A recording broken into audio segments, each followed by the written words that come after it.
Do you know why your body temperature is maintained at 37 degrees? Enzymes, that's why. Let me explain. So here we have a graph showing us how temperature affects the rate of an enzyme-controlled reaction. Let's go through it together. To begin with, as the temperature increases, the rate of reaction increases. This is because both the enzymes and the substrate molecules have more kinetic energy, so there are more successful collisions. Here, we've got what's known as the optimum temperature. This is the temperature that enzymes work best at.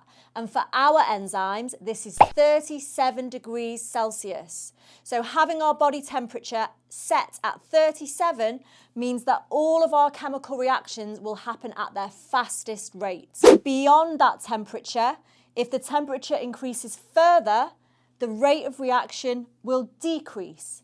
This is because enzymes are being denatured and they will lose their shape and structure. So that's why we keep our body temperature at 37 degrees.